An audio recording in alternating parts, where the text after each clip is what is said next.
नमस्कार, आप देख रहे हैं खबर 100। में हूं आपके साथ राहुल मौर्य। आइए रुख करते हैं इस वक्त की बड़ी खबरों की ओर, लेकिन उससे पहले एक नजर हेडलाइंस पर। बड़ी कार्यवाही, 200 ग्राम मादक पदार्थ के साथ एक आरोपी को किया गिरफ्तार। पुलिस कर रही आरोपी से पूछताछ।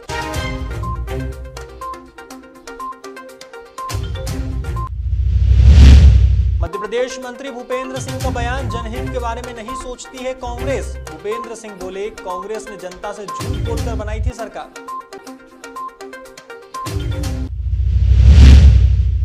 कश्मीर में हिंदुओं पर हो रहे अत्याचार का दिखा विरोध। भाजपा कार्यकर्ताओं ने आतंकवाद का फूका पुतला। पाकिस्तान के प्रधानमंत्री इमरान खान को दी चेतावनी। विगत दिनों पहले इंदौर की लसूड़िया पुलिस ने वसूली और ब्लैकमेलिंग के मामले में एक पत्रकार को गिरफ्तार किया था। बता दें, सांध्य दैनिक अखबार के और सोशल साइट्स चलाने वाले मीडियाकर्मी आरोपी देवेंद्र मराठा को पुलिस ने अपनी गिरफ्त में लिया था। लेकिन अब हाल ही में खजराना थाने में बीजेपी नेता नासिर शाह ने भी पत्रकार आरोपी देवेंद्र मराठा और उसके 2 साथियों के खिलाफ केस दर्ज कराया है। एसपी आशुतोष बागरी के अनुसार आरोपी देवेंद्र पर 4 थानों में 5 केस दर्ज हुए हैं। ऐसे में भवरकुआ के बाद विजयनगर और फिर खजराना पुलिस भी मीडियाकर्मी का रिमांड ले सकती है। इसमें सबसे पहले लसूड़िया थाने में एक कंप्लेंट प्राप्त हुई थी ढाबा संचालक से कि एक आदमी है जो कि अपने आप को जो है पत्रकार बताता है और पत्रकार बता करके उसने जो है उससे 5000 रुपये ब्लैकमेलिंग की है। और इसके अलावा फिर उस पर जब एफआईआर हुई, उससे पूछताछ की गई, उसके मोबाइल देखे गए और जो है जब मीडिया में बात सामने आई तो उसने और भी बहुत सारे लोगों के साथ में इस तरह की जो ब्लैकमेलिंग की है वो धौंस दे करके और दिखा करके चीज़ें करी थी उसने। तो इसमें जो है अलग अलग उसमें मामले इस पर दर्ज हुए हैं और पुलिस जो है पूछताछ कर रही है। इसमें जो साक्ष्य आए हैं पुलिस के पास में, उसमें ये बात पता चली है कि एक पूरा एक गिरोह है जो कि इसके पीछे सक्रिय है और एक उसमें उसे मैसेज बना करके देता था कि इस तरह की चीज़ें तुम जो है वायरल करो जिससे कि पुलिस पे दबाव बनेगा।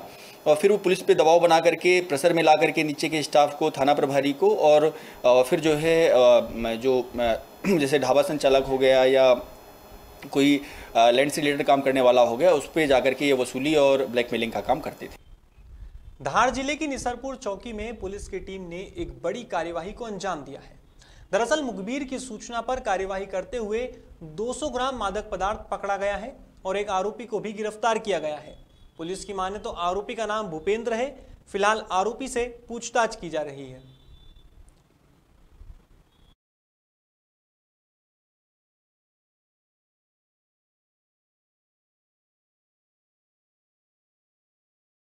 जहाँ पर मुखबिर सूचना प्राप्त हुई कि एक व्यक्ति अपनी जेब में चरस लेके खंडवा फाटे ग्राम पिपलिया में आने वाला है, जिस पर थाना प्रभारी दिनेश सिंह चौहान के निर्देशन में टीम का गठन कर कार्रवाई की गई। कार्रवाई के दौरान आरोपी भूपेंद्र पिता रामदेव पाटीदार उम्र 35 वर्ष निवासी ग्राम खंडवा को 200 ग्राम अवैध मादक पदार्थ चरस के साथ गिरफ्तार किया गया। उक्त चरस की कीमत 40,000 रुपये है। आरोपी के विरुद्ध एनडीपीएस की धारा 8/20 में अपराध पंजीबद्ध कर उससे आगे पूछताछ की जाएगी, जिसके लिए आज उसका पुलिस रिमांड लिया जाएगा। इंदौर में आत्महत्याओं के मामले रुकने का नाम नहीं ले रहे हैं। ताज़ा मामला भवरकुआ थाना क्षेत्र से सामने आया है। यहाँ 11 साल की एक लड़की ने फांसी लगाकर अपनी जीवन लीला समाप्त कर ली है। बताया जा रहा है कि मृतिका निक्की परेशान रहती थी, जिसके चलते आत्महत्या जैसा कदम उठाया है। हालांकि पुलिस ने मामला दर्ज करते हुए परिजनों के बयान के आधार पर जांच पड़ताल शुरू की है। मृतिका का नाम है निक्की गाड़गे, पिता संजय गाड़गे, निवासी कुशवा का बगीचा है। इन्हें कल फांसी लगा ली थी। क्या कारण है? उनके पिताजी कहना है कि ये थोड़ा हवा पानी चल रहा था, साल भर से वो परेशान थे। बोले हम उसकी इलाज करा रहे थे, उसको बाहर का हवा पानी था, तो डॉक्टर का भी इलाज करा रहे थे और झाड़ फूक का भी करा रहे थे। वो इसी कारण से उसमें हो सकता है कि फांसी लगा दी, बाकी कोई कारण नहीं। कोई सुसाइड नोट वगैरह मिला? नहीं, कोई सुसाइड हो गया। आपका नाम बता दें। सौमनी मधुकर विश्वकर्मा, थाना भौर। उज्जैन जिले में महिदपुर बिजासन टेकरी और स्थानीय प्रशासन के बीच चल रहा मामला एक बार फिर गरमाने लगा है।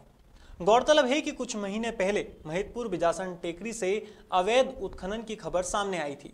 इसे लेकर टेकरी के रहवासियों ने संदीप चोपड़ा के नाम से शिकायत भी दर्ज करवाई थी, लेकिन स्थानीय प्रशासन और खनन माफिया के बीच सांठगांठ होने से यह मामला ठंडे बस्ते में चले गया था। अब इसी बीच एक बार फिर यह वाला मामला गरमाता हुआ नजर आ रहा है। आपको बता दें कि रहवासियों का आरोप है कि टेकरी को बदनाम करने की कोशिश की जा रही है, इसके लिए साजिश भी रची जा रही है। ऐसे में अब भाजपा विधायक बहादुर सिंह चौहान को हटाने की मांग भी उठने लगी है। चामुंडा बिजासन टेकरी की मां उर्वशी ने पत्रकारों से बात करते हुए बताया कि स्थानीय प्रशासन और विधायक बहादुर सिंह चौहान लगातार टेकरी को बदनाम करने की साजिश रच रहे हैं। इतना ही नहीं, मानसिक रूप से प्रताड़ित भी कर रहे हैं। गौरतलब है कि नवरात्रि की परमिशन को लेकर महिदपुर बिजासन टेकरी समिति के लोग एसडीएम कैलाश ठाकुर और थाना प्रभारी दिनेश भोजक के पास पहुंचे थे, लेकिन यहां परमिशन को लेकर कई तरह की आनाकानी की गई और टेकरी की महिलाओं को लेकर अभद्र टिप्पणी भी की गई। इसके बाद से ही यह मामला एक बार फिर से गरमाने लगा है।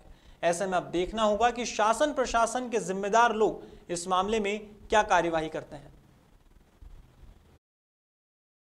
कि इस खबर को ज़्यादा से ज़्यादा फैलाएं और विधायक का बहाना ही नहीं चाहिए, क्योंकि इसने जो भी करा है गलत किया है। जहाँ मेला लगता है, गंगावाड़ी पे जो मेला लगता था, उस जगह को सब अवैध कॉलोनी बना के कटवा दी। मेरे रास्ते पे आजू बाजू सब मुसलमान बसाए हैं और रास्ते में अगर निकले ना तो छेड़खानी करेगा कौन? उन्हीं के आदमी। नहीं हो सकता है ये सब बातें छुपाने के कारण वास्ते इन लोगों ने खुद ही छेड़खानी कर दी हो, और जिसके साथ छेड़खानी हुई वो बोल रहे ना कि छेड़खानी हुई है। तो निर्भय भाटी, नीलेश जी, रवि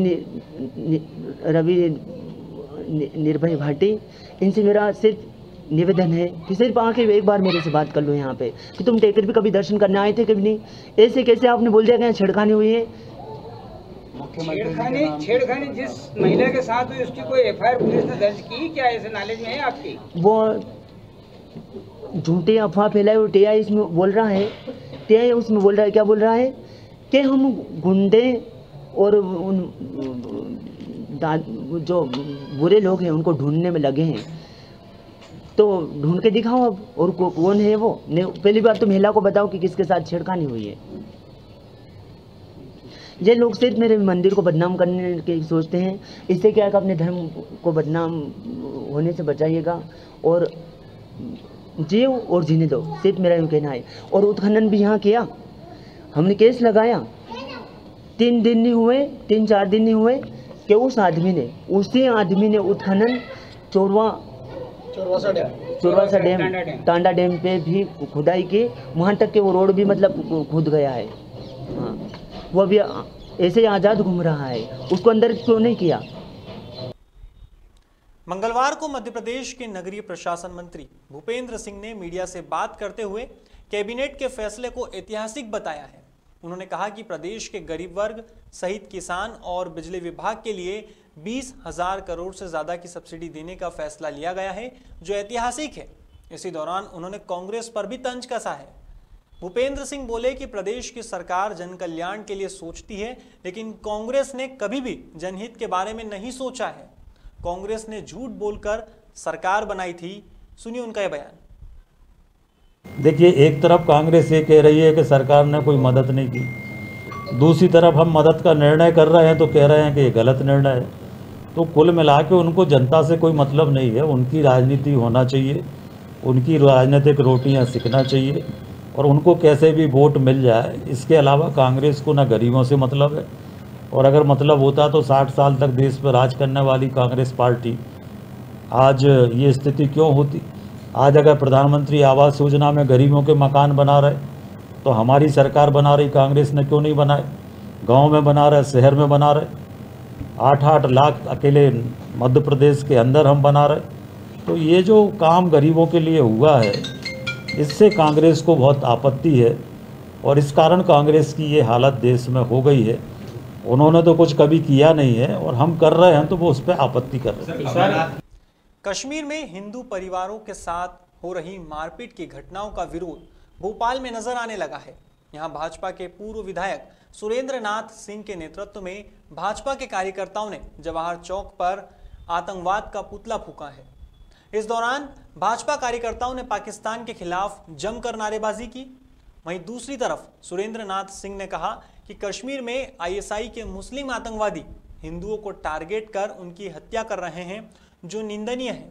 इसके साथ ही भाजपा जिला प्रकोष्ठ के दिनेश पांडे ने पाकिस्तान के प्रधानमंत्री इमरान खान को चेतावनी देते हुए कहा कि आतंकवादी गतिविधियां बंद कर दे, वरना हिंदुस्तान की सेना कमजोर नहीं है। कश्मीर हमारा स्वर्ग कहे जाने वाली चीज़ है।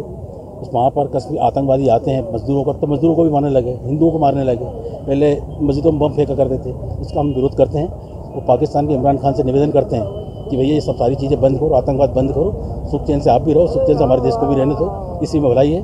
ये तो हमारे देश में कोई कमजोरी नहीं है। पाकिस्तान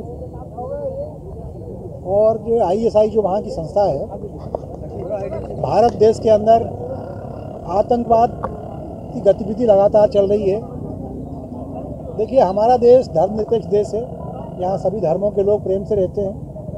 लेकिन कश्मीर में देखने को ये आ रहा है कि वहाँ से जो मुस्लिम आतंकवादी है वो हिंदुओं को टारगेट करके उनको मार मार के भगा रहे हैं। और ये आज से नहीं, कम से कम जो है 25-30 साल से चल रहा है। इसका देश के सभी हिंदू, मुस्लिम, सिख, ईसाई जितने लोग हैं सबको मिलकर विरोध करना चाहिए। फिलहाल खबरों में बस इतना ही, लेकिन खबरों का सिलसिला जारी रहेगा।